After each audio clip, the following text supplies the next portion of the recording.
Hello everyone, welcome to Grade Up. My name is Hemant Parihar. In our previous lecture we have seen sets, relations and functions. Today we will be seeing hash diagram and lattices. Okay. So before going, I want to ask you one question. What is partial ordering relations? What is partial ordering relation? I taught you in our previous lecture. So because you must know what is partial ordering relation before going to that videos. Okay.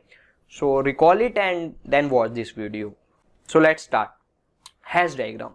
So hash diagram is defined for only posets. Only posets. So what is poset? I asked you a question. So reflexive. If a relation is reflexive, anti-symmetric and transitive, then it is called partial ordering relations. And at what set it is defined and what is the operation, then it is called poset. I told you that all these things in our previous lectures. So watch them before going through this video. Okay. So let A and R be a poset. So A is the set on which the relation R is defined. So in hash diagram, for every vertex we will be having, for every element we will be having a no vertex. In hash diagram we will be having, for each element of A we will be having a vertex. Okay. This is the important thing, and this is very important. An edge between the element A and B is not present in the diagram if their element an X such that A is related to X and X is related to B. So what they are saying, that means suppose this A and this is B, there will not be any edge between these two if there exists an element X such that, like that. So this is X. So A related to X and X is related to B. In that case, this is the transitive edge. The transitive edge will not be present in poset. Also, when there will be an edge, between A and B, when no such element, when there is no such element X. If there is no such element X, then there will be an edge between A and B, depending upon which is related to what. Okay. Also, the thing is that there should not be any loops because the relation is reflexive. So this kind of loop should also not be present in our hash diagram. So remember that. So we have to make sure that there will be no transitive edges and there is no loops. Okay. So you just try to maintain that and you will get it. So see this example.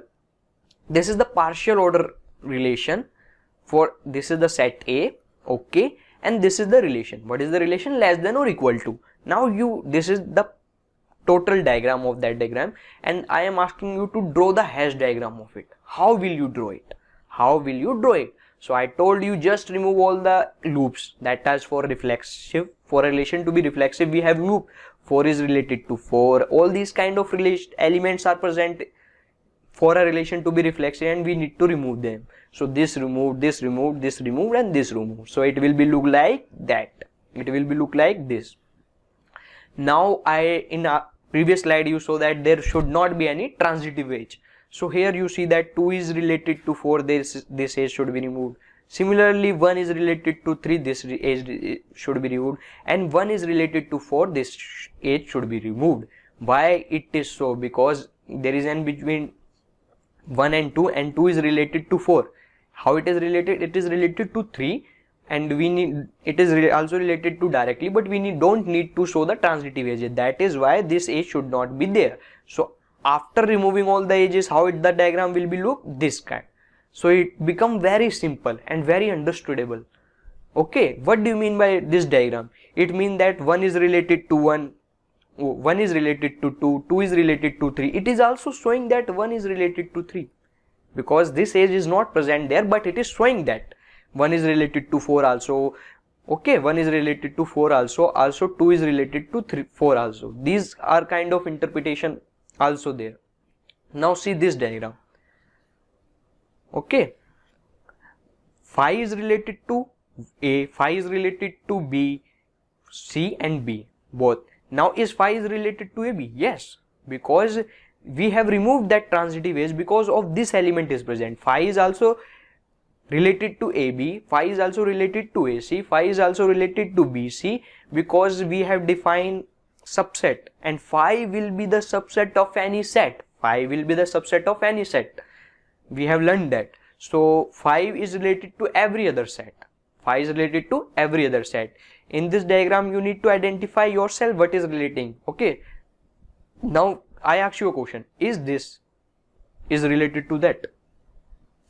Is the set consisting C is related to the set consisting A and B? And we have defined our relation as subset. Okay, this relation is subset. Is it related? No, it is not related. You try to find such an element X, so that is it related? No, it is related here. It is related to ABC, but it is not related to AB. There is no such way you can see that. Okay, so try to understand that diagram. Once you just understand these things, and every concept ahead will become very easy. So understand it. Now, what is least upper bound, which is also known as join or supremum? Short form is LUB. What is greatest lower bound, which is known as meet or infimum? You need to remember these things, because sometimes they asked, when they use supremum, and you will be confused. That should not be happen, because question will be very easy. You just don't understand that term. So it should not be happen. You must remember that. And how will you, when you solve a lot of problem and you see this word again and again, then you will understand that what does mean by supremum. Okay. So now in this diagram, we will try to find the LUB and GLB for every pair of elements. This is defined for every pair of elements. Every pair of elements. So let's try. I want to find this least upper bound for A and C. So how you will find it? So for that, just try to think like that water is flowing from these two taps in the upward direction. Actually, what we do, water always flow from up to down, but here what we are doing, it is from down to up. So here it is flowing here, it is goes here, it is goes here, and it is goes here. So here it goes and here it goes. It meet that point. Okay. Also, if you see that from here it goes and it goes here and then it come here. Okay. So at this point also it is meeting. But what you need to find, you need to understand that you need to find the least upper bound. So from this is one point, this is another point, and this is also a point. No, there is no way that such that A can go at that point. Water can flow from that. Water should not flow downward. We are doing the opposite. Actually, water flow downward, but what we are doing, we are thinking that water is flowing upward or a fluid is flowing upward. So if you do that, sir, why not the water should come here, then come here? No, that is not allowed. We have understand that water is flowing upward. So this is not the point. Only point is this, and for C we cannot get that point also. So yes, we are having this and this as its upper bound. Now we need to find the least. Which are the least among them? This is least, which is lower. Okay, they are comparable. But suppose somehow this element as well as this element are the upper bound of two elements. Now you are asked to find the least upper bound. Then they are not comparable. Why I told you that this is least? Because A comma C is related to ABC. Remember that they are the ordered pair, and writing ABC that side has a meaning. Why not I'm writing that side? It is very different. Then order, what we do for our define a relation, first we define ordered pair, then we define Cartesian product, and then we define relation, that is the subset of Cartesian product. So these are the ordered pair. So this is related to that. So we will be having an such age, and which is present here, such age. So this is the least. So we picked it. But when you are asked to compare between A comma C and B comma C, then there is no comparison. They are not comparable. You cannot have least upper bound for such cases, because you are having two elements which are upper bound and they are not comparable. So you cannot have least upper bound. Okay, remember that is very important point. Now you need to find greatest lower element. Pick any two element. You can try. I tried for A and C. You should try, because trying a lot will make your understanding better, and these things is all about understanding. Okay, suppose I pick A and B, so we need to find I think picking A comma C and B comma C will be good. A comma C and B comma C will be good. So we pick these two elements. We need to find lower bound. So now you think that water is flowing downward. In case of upper bound, we see that water is flowing upward. In case of lower bound, water is flowing downward. So water will flow like that. There is one point, this C, and another point that they will meet is this point. Now which one is the greatest? Obviously phi is related to that element C, that means C is the greatest. So we need to, C will be that. So here I do of here only A and B pair. Also, what is the greatest lower bound for A and B pair? That will be phi only. There is only one lower bound and that will be phi. Okay, you just, so try it with yourself, taking any two pair and try to find the least upper bound and greatest upper bound. Suppose I pick these two elements, B and B comma C. What is the greatest upper bound? Water is flowing here and it is already meet here, and it is also going there. From there, wherever it goes, it will become upper bound, but we need to find least upper bound. So this will be the least upper bound for these two pair. Okay, and what will be the greatest lower bound? This greatest lower bound will be this. So now we will be seeing important, what is lattice, important thing, lattice. So join semi-lattice. If for every pair of element LUB exists, then you can say that it is join semi-lattice. For every pair of element there should be, suppose there are element and you should have any like that.